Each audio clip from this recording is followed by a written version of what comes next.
students, I hope all of you are doing well. So students, let's start with the solution of sample paper of class ninth का ये maths का sample paper है और हम solution कर रहे हैं। क्वेश्चन नंबर 1 पे पढ़ते हैं फटाफट से। क्वेश्चन नंबर 1 कह रहा है कि निम्नलिखित में से कौन सा वाई अक्ष के समांतर है। आपसे पूछा जा रहा है कि भैया कौन सा वाई अक्ष के समांतर है। तो ये 4 इक्वेशन दे रखे हैं, आपको बताना है इनमें से कौन सा सही है। अब देखिए मेरी बात ध्यान से सुनना। ओके स्टूडेंट्स, तो बोला है कि निम्नलिखित में से कौन सा वाई अक्ष के समांतर है। तो आप बोलेंगे भैया सबसे बड़ी बात कि वाई अक्ष होता क्या है। वाई अक्ष होता है, देखो किसी भी कार्टेशियन प्लेन में एक तो ये एक्स होता है, एक वाई होता है। बहुत बढ़िया। अच्छा, ये जो वर्टिकल लाइन है ये सीधी रेखा को वाई अक्ष कहते हैं और इधर वाले को एक्स अक्ष कहते हैं। अब समांतर मीन्स होता है कि दो रेखाएं अगर एक ही तरफ जा रही हैं तो समांतर है। अब आपको बोला है कि निम्नलिखित में से कौन सा वाई अक्ष के समांतर है। वाई अक्ष मतलब इसके समांतर कोई रेखा है। अब आप बोलेंगे भैया यहाँ की बनाए, यहाँ भी बना सकते हो, बना कहीं भी सकते हैं, मैंने सिंप्लिसिटी के लिए यहाँ ले लिया। आपको पता है कि ये दोनों रेखाएं समांतर है। अच्छा, आपको बोला है कि ये 4 इक्वेशन दे रखी है, इसमें से बताने कि कौन सा वाई अक्ष के समांतर होगा। तो मैं आपको सिंपल सी बात बताता हूँ। देखो भाई, इस रेखा की खासियत क्या है। इस रेखा की खासियत ये है कि ये x की कोई कांस्टेंट वैल्यू रख रहा है। ये समझ में नहीं आया भैया। देखो आपको पता है कि x की वैल्यू इधर जो है वो बढ़ रही है, 1 है, यहाँ पे 1 होगा, यहाँ 2 होगा, हो सकता है यहाँ 3 हो सकता है यहाँ 4 5 ऐसे बढ़ते जाते हैं। तो इधर वैल्यू बढ़ रही है, इधर वैल्यू घट रही है, ये आपको पता है। तो आप बोलेंगे भैया हाँ यहाँ पे फिर -1 -2 यहाँ पे माइनस लेते जाते हैं, आपको पता है ये 0 हो जाता है। तो मैं ये कह रहा हूँ कि इस रेखा की खासियत ये है कि ये x में ना घट रहा है ना बढ़ रहा है।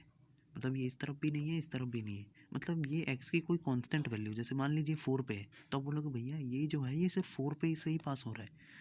तो ये रेखा जो है इसकी में x की वैल्यू हमेशा कांस्टेंट है। कांस्टेंट मतलब कोई भी वैल्यू हो सकती है, जैसे 4 से पास हो रहा है तो x इज इक्वल टू 4 है। तो मतलब वो रेखा जिसमें x की वैल्यू हमेशा बराबर होती है, चेंज नहीं करती, वो रेखा y अक्ष के समांतर होती है। अब आप बोलेंगे भैया चलिए ठीक है, अब ऑप्शन देख लेते हैं। ऑप्शन में क्या है, ऑप्शन में पहला दे रखा है x इज इक्वल टू 7, तो यही आंसर हो जाएगा। क्यों? क्योंकि इसमें x चेंज नहीं हो रहा।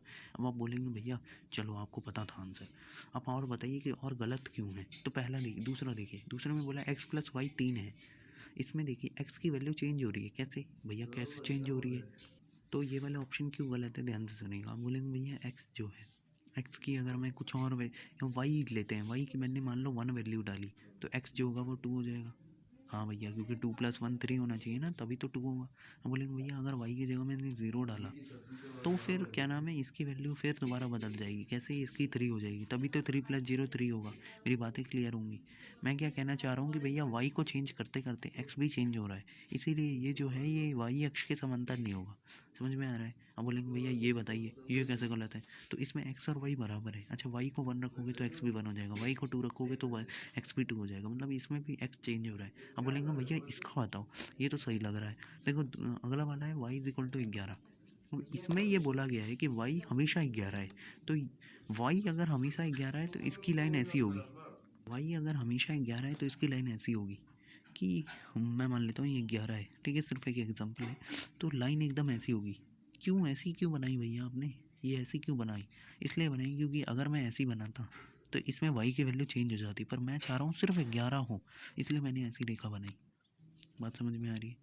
तो y ऊपर नीचे चेंज होता है, इसलिए मैंने ऊपर नीचे कहीं नहीं किया इस रेखा को। इस रेखा को 11 से पास किया। तो मतलब ये रेखा, इस रेखा की खासियत आप याद रखिए कि ये y इज इक्वल टू 11 है। तो ये जो हो जाएगा ये x अक्ष के समांतर हो जाएगा। हम बोलेंगे भैया x अक्ष के समांतर, देखो ये वाला x अक्ष इसके समांतर हो गया ना, ये इसी तरफ जा रहा है जिस तरफ x अक्ष जा रहा है। अब आप बोलेंगे भैया ठीक है, बहुत सही, आपने बहुत सारा ज्ञान दे दिया, हमें समझ भी आ गया कि क्यों बराबर है।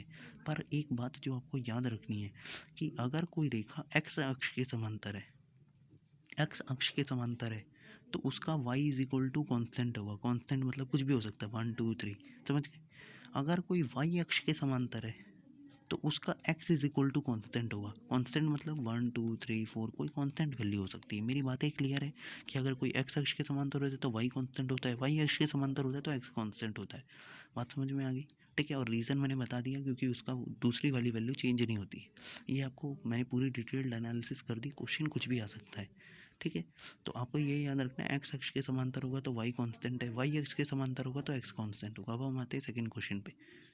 सेकंड क्वेश्चन है कि बहुपद में x² - 9 में x का गुणनांक बताइए। अब देखो गुणनांक होता क्या है, सबसे पहले आपको पता होना चाहिए। तो गुणनांक होता है कि x के आगे क्या लिखा है। गुणनांक मीन्स होता है x के आगे क्या लिखा है।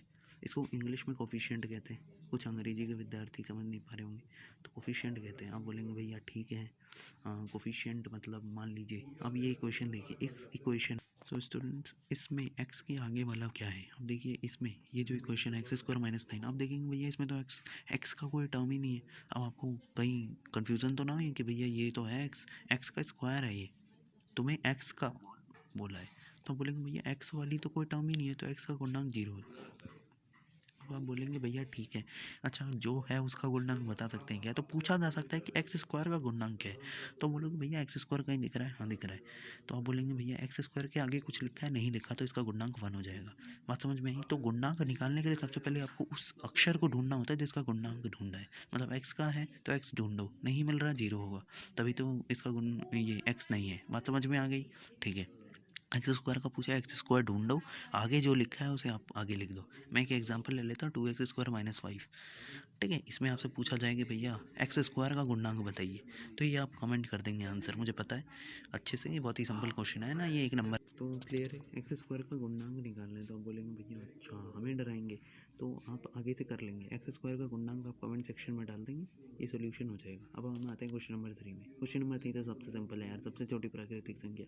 अच्छा प्राकृतिक संख्या तो आप बहुत पहले से पढ़ते आ रहे हैं, बट मैं आपको कुछ लोगों को नहीं पता हो तो मैं उसे बता दूं। बहुत ही सिंपल है, देखो प्राकृतिक संख्या होती है 1 से लेके जितने नंबर आपने आगे तक पढ़े हैं वो सारे प्राकृतिक संख्या में आते हैं। अब सबसे छोटी वाली पूछी तो सबसे छोटी 1 हो जाएगी, तो आंसर 1 हो जाएगा।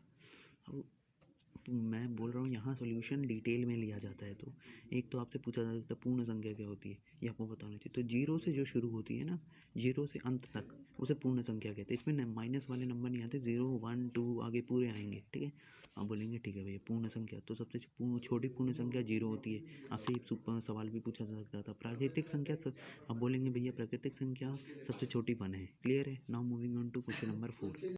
Hello students. सो स्टूडेंट्स आज हम क्या करने वाले हैं, आज हम ना आपके सैम्पल पेपर को सॉल्व करने वाले हैं। तो आज मैं इस सैम्पल पेपर का पूरा सोल्यूशन दूंगा। हमारी शॉर्ट वीडियोस होगी, और ये जो वीडियोस हैं इनको आप मैंने शॉर्ट इसलिए बनाई है बिकॉज एक साथ देखने में क्या नाम है हमारे लिए कंफर्टेबल नहीं रहता। Okay, let's start with question number 5। देखो क्वेश्चन नंबर 5 क्या है भाई।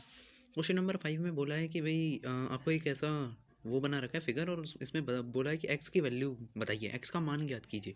अब देखो आपको ये पता है ये सीधी रेखा है भैया, ये हमें पता है कि सीधी रेखा पे टोटल कोण कितना होता है। अच्छा इसके ऑप्शन थे स्टूडेंट्स, बट मैंने ऑप्शन इसलिए नहीं लिया बिकॉज हो सकता है कि ये क्वेश्चन वैसे भी आ जाए, है ना। तो आपको हर चीज़ के लिए तैयार रहना है, कॉन्सेप्चुअल क्लैरिटी जरूरी है। अब देखिए आपको पता है कि एक सीधी लाइन पे टोटल एंगल कितना होता है 180 डिग्री, है ना। और एक पूरे गोले पे टोटल एंगल हमारा, मतलब अगर ये गोला पूरा हो तो 360 होता है। अभी हम 180 की बात करते हैं। आप बोलेंगे भैया ये सीधी लाइन है तो ये वाला प्लस ये वाला पूरा एंगल बन रहा है, तो इसे और इसे जोड़ने के बाद 180 के बराबर होना चाहिए, मतलब 5x प्लस 4x बराबर 180 डिग्री। अब आपको पता है ये दोनों के पीछे x है और पावर सेम है, तो 5 + 4 9x हो जाएगा इज इक्वल टू 180 डिग्री। अच्छा यहाँ से x की वैल्यू ही तो निकालनी है, तो x निकाल लेते हैं। आप बताइए ये 9 यहाँ मल्टीप्लाई में उधर जाएगा तो क्या हो जाएगा, डिवाइड हो जाएगा भैया। बहुत समझदारी से हम डिवाइड कर देंगे, 180/9 कर दोगे तो 20 डिग्री आ जाएगा। मेरी बातें क्लियर होंगी आपको, ठीक है। अब क्या नाम है क्वेश्चन नंबर 6। अच्छा इसके लिए आपको एक होमवर्क क्वेश्चन भी करना है जिससे आपकी प्रैक्टिस होती रहे। यहाँ मैं मान लेते हैं क्वेश्चन मैं ऐसे दे रहा हूँ कि ये 3x है और ये हमारा x है, इसमें भी आपको x का मान ज्ञात करना है। अब ये क्वेश्चन आप घर पे ट्राई कर सकते हैं जब भी आप वीडियो देख रहे हैं। अब आते हैं क्वेश्चन नंबर 6 पे। क्वेश्चन नंबर 6 क्या है कि वह बिंदु जिसका कोटि 4 है और जो y अक्ष पर स्थित है। अब सबसे बड़ी बात कि कोटि शब्द क्या है, तो आपको वह बिंदु का हमें कोऑर्डिनेट बताना है जिसका कोटि 4 है और y अक्ष पे स्थित है। अच्छा मेरी बात ध्यान से सुनना। आप बोलोगे भैया ये कोटि क्या होता है, तो देखिए हम किसी भी उसका जब हम कोऑर्डिनेट लिखते हैं, ठीक है, तो आगे वाला जो होता है एक्स वाला होता है उसे हम भुज कहते हैं, और वाई वाला जो होता है उसे हम कोटि कहते हैं। बात समझ में आई। जैसे मान लीजिए मैंने 2,3 लिखा तो मैं बोलूँगा 2 इसका भुज है और 3 कोटि है। अब आपको पता है कि एक्स और वाई एक्सिस में देखो, मान लो ये एक्स है और ये वाई है, तो आपको पता है कि भाई क्या नाम है, अगर एक बात बताइए इसमें दे रखा है कि कोटि 4 है, तो आप बोलोगे वाई में 4 है, पहले ही 4 लिख लो भैया। अब आपको बोला है कि वाई अक्ष पर स्थित है। अच्छा कोई बिंदु अगर वाई अक्ष पर स्थित है, वाई ये होता है आपको पता है सीधी रेखा। अच्छा यहाँ पे 1 होगा 2 होगा, ये आपको पेपर में नहीं बनाना है, मैं आपको सिर्फ वो बता रहा हूँ कि ऐसे कर सकते हैं आप। तो ये 4 है, 4 पे अगर ये बिंदु स्थित है यहाँ पे है बिंदु, क्योंकि वाई अक्ष पे और कोटि कितना है 4 है। तो आप बोलोगे भैया इसमें एक्स की कितनी वैल्यू है। देखो वाई की वैल्यू तो हमें कोटि 4 दे रखा था, पर भुज भी तो निकालना है तभी तो ये पूरा होगा। तो आप बोलोगे भैया भुज कैसे निकाले। तो आपको पता है भुज मतलब होता है कि हम एक्स में कितना आगे बढ़े या पीछे गए। अच्छा हम एक्स में आगे बढ़े ही नहीं है, आपको पता है अगर ये बिंदु वाई पे है तो एक्स की वैल्यू 0 हो जाएगी। क्यों, क्योंकि यहाँ एक्स बढ़ता जाएगा, आपको पता है एक्स यहाँ बढ़ता जाएगा, पर हम आगे बढ़े ही नहीं है। ये बातें क्लियर होंगी। एक बार मैं दोबारा क्लियर करने का प्रयास करता हूँ। मैं क्या कह रहा हूँ, मेरी बातें जल्दी समझिएगा। मैं सिंपल सी बात कह रहा हूँ कि भाई हम जितना इस तरफ या इस तरफ आगे बढ़ते हैं तो वो हमारा एक्स कहलाता है, एक्स में कितना हम आगे गए। और इस तरफ ऊपर और नीचे जितना आगे बढ़ते हैं उसमें वाई कहलाता है। पर अगर कोई बिंदु यहीं पे है तो वो एक्स में आगे ना नहीं बढ़ा है और ना ही पीछे गया है, तो एक्स की वैल्यू यहाँ 0 होती है, आपको पता है। फिर वो वाई में जितना गया है उतना आपको दे रखा है 4, कोटि दे रखा है, तो भुज क्या हो जाएगा 0। तो इसका कोऑर्डिनेट क्या आ जाएगा 0,4। आपसे कोऑर्डिनेट ही पूछा था, 0,4 आ जाएगा। समझ में आ रहा है, मेरी बातें क्लियर होंगी, ठीक है। अब एक सवाल, अच्छा अब आप बोलेंगे भैया ठीक है पर हम हर बार थोड़ी वो करके क्या नाम है, हर बार तो ऐसे बनाएंगे नहीं ना। तो आपको ये बातें याद रखनी है कि अगर कोई बिंदु वाई अक्ष पे है, वाई अक्ष मतलब वाई एक्सेस, वाई एक्स अक्ष पे है तो उसका एक्स 0 होगा। और अगर कोई एक्स अक्ष पे है, एक्स अक्ष पे है तो उसका वाई वाला 0 होगा। मेरी बातें क्लियर हो रही हैं। अगर कोई वाई अक्ष पे बिंदु स्थित है तो उसका एक्स 0 होगा, अगर उसका एक्स अक्ष पे स्थित है तो उसका वाई 0 होगा। मेरी बातें क्लियर है। एक बार मैं आपको एक एग्जांपल से समझा देता हूँ। देखिए मेरा काम ये है कि सिर्फ सोल्यूशन नहीं देना, इससे आने वाले सारे क्वेश्चन सॉल्व करना। मान लीजिए मैंने बोला कि एक बिंदु जो है वो एक्स अक्ष पे स्थित है, तो आप सबसे पहले फटाक से बोल देंगे भैया कोटि इसका 0 है, कोटि मतलब वाई वाला 0 है भैया। अच्छा अब मैंने बोला कि एक्स अक्ष पे भी ये इसका जो भुज है वो 4 है, तो आप बोलेंगे 4,0 इसका कोऑर्डिनेट आ जाएगा। बात समझ में आ गई। कोऑर्डिनेट जो होता है कि वो पोजीशन बताते हैं कि भैया यहाँ कहाँ है। मेरी बात समझ में आ रही है। अगर वाई अक्ष पे किसी बिंदु स्थित होता है तो एक्स वाला 0 होता है, और एक्स अक्ष पे होता है तो वाई 0 होता है। अब ऐसा क्यों होता है वो बातें मैंने क्लियर कर दी। अब आपको ये बातें याद रखनी है। उसके बाद आपको ये पता होनी चाहिए, पहला वाला भुज होता है, दूसरा वाला कोटि होता है। मतलब एक्स वाले को भुज कहते हैं, दूसरे वाले को कोटि कहते हैं। अब इन दोनों का सोल्यूशन हो गया। अब हम नेक्स्ट क्वेश्चन की तरफ बढ़ते हैं। Okay students, let's proceed with question number 7। Question number 7 है वह बहुपद x+4 का शून्यक है। तो आपको शून्यक निकालना है x+4 का। आप बोलेंगे भैया शून्यक होता क्या है। तो आपको सॉल्व ऐसे करना है कि आप बोलेंगे भैया शून्यक निकालने के लिए करते क्या है। सुनना ध्यान से।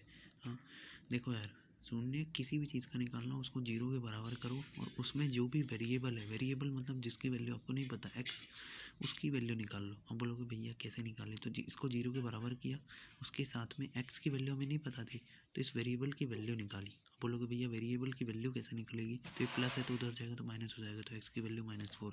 मतलब इस शून्य का इस इक्वेशन का शून्य क्या आ जाएगा -4। अच्छा एक और बात, इस पॉलिनोमियल का शून्यक -4 आ गया। आपके लिए एक होमवर्क है 2x - 3 का आप शून्यक निकाल के कर लेंगे अपने उसमें, ठीक है। ये वीडियो देखते हुए ही साथ में कर लीजिएगा। बहुत सिंपल है। करना क्या है, 0 के बराबर करिए और इसमें x की वैल्यू निकालिए। बहुत सिंपल है। नेक्स्ट आता है क्वेश्चन नंबर 8। देखो क्वेश्चन नंबर 8 मुझे पर्सनली बहुत अच्छा लगा।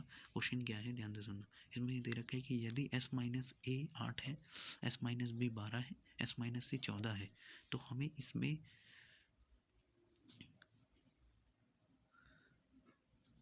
हमें इसका परिमाप बताना है। पर परिमाप वो वाला नहीं, हमें s की वैल्यू बतानी है, एस की वैल्यू। अच्छा आप बोलेंगे भैया एस क्या होता है भैया, ये तो नहीं पता हमें। एस मतलब सेमी पेरीमीटर बताना है, सेमी पेरीमीटर। अच्छा आपने क्या नाम है चैप्टर नंबर 12 है उसमें पढ़ा होगा। भैया हमने तो नहीं पढ़ा। देखो मैं याद दिला देता हूँ, कुछ लोगों को याद ही नहीं आ रहा होगा भैया, हम पढ़ते हैं पर भूल जाते हैं। तो H is equal to a+b+c/2 होता है। ये आपने सेमी पेरीमीटर कहते हैं इसे, ठीक है। तो इसका सेमी पेरीमीटर निकालना होता है। अब इसमें आपको s - a दे रखा है, s - b दे रखा है 12, और s - c 14 दे रखा है। इसमें आपको s की वैल्यू बतानी है। अच्छा पहली बात, इस क्वेश्चन को करने के आपको तरीके बहुत मिलेंगे। मैं आपको सबसे सिंपल तरीका बता रहा हूँ, कैसे करना है मैं बता देता हूँ। देखो अभी मैं इस क्वेश्चन को दूसरे पेज पे ले जा रहा हूँ, कैसे करना है मैं लिख देता हूँ फटाफट। इसमें हमें दे रखा था कि s - a की वैल्यू 8 है, s - b की वैल्यू 12 है, और s - c की वैल्यू 14 है, ठीक है। इसके अलावा आपको कुछ नहीं दे रखा। आपको बोला है कि भैया इसमें जो सेमी पेरीमीटर है, सेमी पेरीमीटर या अर्ध परिमाप कहते हैं, अर्ध परिमाप। अर्ध परिमाप मतलब आधा परिमाप। अच्छा, सबसे पहले मैं आपको बता दूं कि ये क्वेश्चन करने के लिए आपको सबसे पहले ये बात बतानी चाहिए कि सेमी पेरीमीटर होता है a+b+c डिवाइडेड बाई 2। ये आपने निकाला होगा जब हेरॉन्स फॉर्मूला यूज़ करते हैं तो। अब देखो इसको आप क्या करोगे, आप बोलोगे भैया ये जो एस है ना ये हमें खटक रहा है। क्यों क्यों खटक रहा है भैया? इसलिए खटक रहा है भैया क्योंकि अगर ये एस नहीं होता हमारी ज़िंदगी में तो मैं एक काम करता a+b+c कर देता और 2 से डिवाइड करके आंसर बता देता। तो तुम बोलोगे भैया एक काम करो, सबसे पहले ना इस एस को हटाने का इंतजाम कर लो। तो इंतजाम करने के लिए देखिए हम कैसे सॉल्व करेंगे, बहुत ही चालाकी से हम ना तीनों को प्लस कर देंगे। क्यों प्लस कर रहे हैं भैया, क्या ज़रूरत आ रही है? जिससे कि हमारा ए बी सी तीनों साथ आ जाए, हमें साथ तो चाहिए ना, तभी तो हम इसका सेमी पेरीमीटर निकालेंगे। तो हम बोलेंगे भैया एस माइनस ए ये वाला प्लस एस माइनस बी दूसरा वाला प्लस एस माइनस सी। ठीक है, आप प्लस कर देंगे, बहुत बढ़िया। अच्छा ये प्लस होंगे तो ये तीनों भी प्लस होंगे, तो 8 + 12 20 हो जाएगा, 20 और 14 34 हो जाएगा। ये नॉर्मल प्लस तो आप कर ही सकते हैं। ठीक है, अब देखिए इसमें आप बोलेंगे भैया एस 3 है, देखो 1 2 3 और तीनों के आगे प्लस है, तो यहाँ पे एस 3 है और तीनों के आगे प्लस है, तो हम बोलेंगे भैया 3s हो गया, है ना। अरे 1 1 2 1 3 3s हो गया। अच्छा यहाँ पे माइनस ए था या माइनस बी था या माइनस सी था, तुम्हें पता नहीं ये जो माइनस होता है ये इसका होता है, ये माइनस है इसका है तो ये इसका है, तो बोलोगे 3s minus A minus B minus C is equal to 34। अब देखिए आप कैसे करेंगे। अच्छा आप बोलेंगे भैया हमें क्या चाहिए, हम हमारी ज़िंदगी में हमें क्या चाहिए, तो हम बोलोगे भैया इसकी तलाश है हमें, a+b+c डिवाइडेड बाई 2। जैसे ही दिखा ना मैं फटाक से इसे एस लिख दूंगा। आप बोलोगे ठीक है भैया एक काम करो 3s। अच्छा एक बात करो, तुम बोलोगे भैया एक काम करो मैं माइनस तीनों में से निकाल लेता हूँ। आप बोलोगे भैया माइनस तीनों में से क्यों निकाल रहे हो, जिससे कि मेरा बीच में प्लस आ जाए। तो मैं अगर यहाँ से माइनस निकाला, इसमें से माइनस निकाला तो ए बचा, इसमें से माइनस निकाला तो प्लस बी बचा, इसमें से माइनस निकाला तो प्लस सी बचा। आप बोलोगे भैया अभी भी एक चीज़ की कमी हमें खल रही है, वो है 2। नीचे 2 होता ना तो हमारी ज़िंदगी एकदम सेटल होती। आप बोलोगे ठीक है हम सेटल नहीं है तो हम कर देते हैं। आप बोलोगे भैया एक बात बताओ, एक बात तो बताओ, ये एस जो है यहाँ होता है a+b+c डिवाइडेड बाई 2। अगर मैं a+b+c की यहाँ वैल्यू निकालूँ तो क्या आएगा, तो बोलोगे भैया 2 को उधर ले जाओ, 2 यहाँ डिवाइड है तो उधर जाएगा तो मल्टीप्लाई हो जाएगा, तो 2s बराबर a+b+c हो जाएगा। अब बोलोगे हाँ भैया सही बात कह रहे हो, तो a+b+c की जगह मैं 2s लिख सकता हूँ। अब बोलोगे हाँ भैया बिल्कुल सही, ऐसे ही लिखो। तो मैं 3s माइनस 2s लिख देता हूँ। कैसे लिखा हुआ मैंने ऊपर क्लियर किया। अब बोलोगे भैया ये 34 आ गया। अच्छा आपको 3 में से 2 जाएगा, 1 बचेगा, तो s is equal to 34 centimeter. तो हम बोलेंगे भैया अच्छी ज़िंदगी है, देखो हमारे ऐसे ही निकालना था और s आ गया, तो आपका s सॉल्व हो गया। अच्छा वहाँ ऑप्शन दे रखे थे बट मैंने ऑप्शन बताना ज़रूरी नहीं समझा, आपको सिर्फ इतना याद रखना है कि भैया कैसे निकालना है। देखो भाई इसमें 2 बातें आपको पता होनी चाहिए। ये तो 1 नंबर का क्वेश्चन मुझे बहुत अच्छा लगा क्योंकि थोड़ा सा दिमाग चलाना था, आपको ये सोचना था भैया हमें क्या नाम है एस की वैल्यू निकालनी है, तो फिर मैं a+b+c को प्लस कर देता हूँ। उसके बाद मुझे पता है कि a+b+c डिवाइडेड बाई 2s होता है, तो मैं 2 को उधर ले जाऊँगा और a+b+c की वैल्यू यहाँ डाल दूँगा और फिर माइनस करके यहाँ पे 34 ले आऊँगा। बात समझ में आ गई? ठीक है, अब मैं आपके लिए क्वेश्चन ले दे रहा हूँ, ये आपको होमवर्क में करना है। एस माइनस ए की वैल्यू 8 दे देते हैं, एस माइनस बी की वैल्यू मैं 14 दे देता हूँ और एस माइनस सी की वैल्यू 20 दे देते हैं। फाइन, अब इसमें आपको एस की वैल्यू निकाल लेनी है। ये आपका होमवर्क है, ये सॉल्व कर लेंगे आप जब भी ये वीडियो देख रहे होंगे। ओके ठीक है, now moving on to next question, question number 9। देखिए क्वेश्चन नंबर 9 तो बड़ा सिंपल है। अब देखिए ये जो क्वेश्चन होते हैं ना थोड़े से जो आपको एक बार में नहीं आते, ये आपको आखिरी में अटेम्प्ट करनी चाहिए जब आपने सब कुछ कर लिया हो। तो इस क्वेश्चन को टिक लगाना है क्योंकि ये क्वेश्चन ना एग्जामिनर बीच में डालता है इसलिए कि आपका टाइम बर्बाद किया जाए। ठीक है, आपको टाइम बर्बाद नहीं करना है। अब सुनना ध्यान से, आप बोलेंगे भैया 9th क्वेश्चन देख लो फटाफट से। तो इसमें बोला है ट्राइंगल पी क्यू आर में पी क्यू बराबर पी आर दे रखा है, आपको एंगल पी क्यू आर भी 30 डिग्री दे रखा है, angle P Q R 30 degree दे रखा है, आपको बताना है पी आर क्यू। तो आप बोलोगे भैया ट्राइंगल बना हुआ नहीं आया तो मैंने बनाया, तो आप बोलोगे भैया ट्राइंगल पी क्यू आर मैंने बना लिया है और इसमें पी क्यू पी आर के बराबर है, मतलब ये वाली साइड इसके बराबर है। आप बोलेंगे ठीक है और बताइए और क्या है, तो पी क्यू आर एंगल जो है वो 30 डिग्री, ये वाला 30 है, आपको पी आर क्यू निकालना है, मतलब ये वाला निकालना है। तो आप बोलेंगे कि भैया कैसे करें, तो आपको ये थ्योरम अपने 7 चैप्टर में पढ़ी होगी और भी बहुत जगह यूज़ होती है। कैसे करते हैं भाई, इसको आपको पता है कि जो साइड अगर 2 साइड बगल वाली बराबर होती है तो उनका तीसरे के साथ जो एंगल होता है वो बराबर होता है। तो ये 30 है तो ये भी 30 हो जाएगा। अब आप बोलेंगे भैया आपने तो सीधा साधा बता दिया, ये हम कैसे पता लगाएंगे कौन सा किसके बराबर है। तो ये आपको याद ऐसे रखना है कि भाई अगर ये वाली साइड इसके बराबर है तो इन दोनों का तीसरे के साथ जो एंगल, तीसरा ये है ना, तीसरे के साथ ये वाला एंगल और ये वाला एंगल बराबर होगा। वैसे ही अगर ये दोनों बराबर है तो ये वाला एंगल और ये वाला एंगल बराबर होगा, तो हम बोलोगे भैया पी क्यू आर 30 है तो पी आर क्यू भी 30 डिग्री आ जाएगा। अब मान लीजिए ये तो MCQ था, बट अगर ऑप्शन वाला होता तो आप इसमें रीज़न लिख देते, बराबर भुजाओं के सम्मुख कोण बराबर होते, बराबर भुजाओं के सम्मुख कोण बराबर होते। फाइन, चीज़ें क्लियर होनी चाहिए मेरे हिसाब से कि सम्मुख कोण बराबर होते हैं, ठीक है।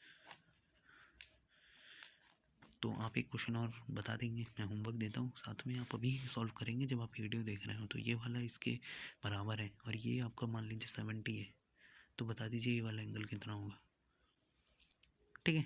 चलिए ये तो बहुत ही आसान हो जाएगा, अब थोड़ा सा टफ कर देते हैं ना, आप 9th में पहुँच चुके हैं, इतना तो आना चाहिए आपको। देखिए मान लीजिए ये वाली साइड इसके बराबर है, ठीक है। आपको मान लीजिए ये 80 डिग्री दे रखा है, ये वाला एंगल, तो आपको ये एंगल बताना है, इसको मैं एक्स बोल देता हूँ, ये एंगल बताना है, ये आपको करना है। जब भी आप वीडियो देख रहे हो करना है, साथ में नहीं आए तो कमेंट सेक्शन में बताइएगा, मैं इसका सोल्यूशन। क्वेश्चन नंबर 10 के साथ पढ़ते हैं। हमारा थोड़ा टेक्निकल ग्लिच था बट कोई बात नहीं, मैं आपको बता देता हूँ। इसमें 4 पॉइंट दे रखे हैं, एक तो P-1, 1, Q 3, -4, R 1, -1, S -2, -3 और T -4, 4। तो 5 पॉइंट दे रखे हैं, 4 नहीं है। इसमें पूछा है कि चौथे चतुर्थांश में कौन कौन आता है, तो आप बोलेंगे भैया चौथा क्या होता है। चौथे में देखो आपको पता है कि चतुर्थांश प्रथम ये होता है, द्वितीय ये होता है, तृतीय ये होता है, चतुर्थांश चौथा वाला ये होता है। हम बोलेंगे भैया यहाँ कौन कौन आएगा, हम बोलेंगे भैया हम देख के तो पहचान नहीं सकते कौन सा आता है। देखो ये आपको पता होना चाहिए कि यहाँ पे अगर आप याद रखेंगे तो ज़्यादा बढ़िया है, पर अगर आपको मान लीजिए, वैसे तो याद होना चाहिए बट मान लीजिए नहीं याद है तो 2 मिनट के लिए आप ये बना सकते हैं। तो आप बोल देंगे भैया ऊपर भी प्लस होता है, इधर भी प्लस होता है, एक्स में ये एक्स होता है, ये वाई होता है, आपको पता है। तो एक्स में इधर प्लस होता है, ये तो पहले वाले में दोनों प्लस है, ठीक है भैया। द्वितीय में वाई प्लस है पर एक्स माइनस होता है, तो पहले में एक्स लिखा जाता है, आपको पता है, फिर प्लस वाई तो माइनस प्लस हो जाएगा इसका, आपको क्लियर है, ठीक है भैया। तृतीय है तो बहुत सिंपल है ना, नीचे वाई भी माइनस होता है और एक्स भी माइनस होता है, तो पहले एक्स लिखा जाता है फिर वाई लिखा जाता है, माइनस कॉमा माइनस, ठीक है भैया। दोनों तरफ माइनस जहाँ होगा मैं तृतीय में लिख दूँ। अब भैया ये काम की बात है, देखो इस तरफ एक्स प्लस होता है पर वाई माइनस होता है, और आपको पता है एक्स पहले लिखा जाता है तो प्लस वाला फिर माइनस वाला। तो भैया आपको ना बस पहला वाला जिसमें प्लस हो और दूसरा वाला माइनस हो वो ढूंढ लेना है। हम बोलोगे भैया पहला वाला प्लस तो आर में है, हाँ भैया दूर से दिख रहा है, ये तो चमकता हुआ दिख रहा है। अच्छा पहला वाला प्लस आर और में है और दूसरा वाला माइनस है, फिर क्यू में भी पहला वाला प्लस है दूसरा वाला माइनस है, ओके। बोलेंगे भैया आर क्यू दोनों में आ रहा है, अच्छा ये नहीं होगा, पी क्यू नहीं होगा, पी कौन सा होगा भैया, इस पर सवाल आ सकता है। तो बोलेंगे भैया पी जो हो जाएगा ये तृतीय है, तीसरा है भैया, दूर से दिख रहा है ना माइनस प्लस, आपको पता है। अब बोलेंगे भैया ये तीसरा है, अच्छा क्यू और आर हमारे आंसर है, और भी है क्या कोई, अच्छा ये दोनों माइनस वाला तो सेकंड है भैया, ये दूर से दिख जाता है। दोनों माइनस वाला कौन सा है भैया, अच्छा तृतीय है, okay we have said something wrong. तो आप बोलेंगे भैया तृतीय में दोनों माइनस वाला आता है, फिर एक में माइनस है एक प्लस है। अच्छा आपको पता है पहला वाला अगर माइनस होता है तो द्वितीय होता है, तो ये दूसरे में आ जाएगा। बात क्लियर है, मेरे हिसाब से क्लियर होगा, आप बना के देख सकते हैं, नहीं तो आपको याद होना चाहिए भैया पहले वाले में प्लस प्लस होता है, दूसरे वाले में माइनस प्लस होता है, तीसरे वाले में माइनस माइनस होता है, चौथे वाले में प्लस माइनस होता है। ये याद रहेगा तो सिंपल आप 2 मिनट में निकाल सकते हैं, नहीं तो भाई कोई बात नहीं, क्लियर है। तो क्या नाम है, इसके बाद आप बोलते हैं भैया आंसर हमारे कौन कौन से वो बता दो, तो क्यू और आर आंसर है, ठीक है। अब ऑप्शन क्यू और आर का दे रखा हो आप लगा देंगे। मेरे ख्याल से चीज़ें क्लियर हैं वो काफ़ी हद तक। हमारा ये कंप्लीट होता है क्वेश्चन नंबर 10। अब इसके बाद स्टूडेंट्स हम नेक्स्ट वीडियो में करेंगे, पर क्वेश्चन नंबर 10 तक आपको पूरा कर लेना है। आई एम रियली सॉरी कि मेरा एक बार टेक्निकल ग्लिच हो गया था इसीलिए, बट कोई बात नहीं, मैंने पूरा प्रयास किया है। और अगर आपको वीडियो अच्छा लग रहा है तो प्लीज़ इसे सब्सक्राइब कर दीजिए, ओके। और कोई भी समस्या आए तो ज़रूर मेरे को कमेंट सेक्शन में डालिए और आप बताइए कि मुझे ये क्वेश्चन नहीं आया, मैं दोबारा रिपीट कर दूंगा, ओके। और स्टूडेंट्स तब तक के लिए हार्ड वर्क करता हूँ, बिल्कुल मत छोड़िए, क्योंकि क्या नाम है, पेन जो होता है वो टेम्प्रेरी होता है, बट उसका जो हैप्पीनेस होती है वो परमानेंट होती है। Thank you.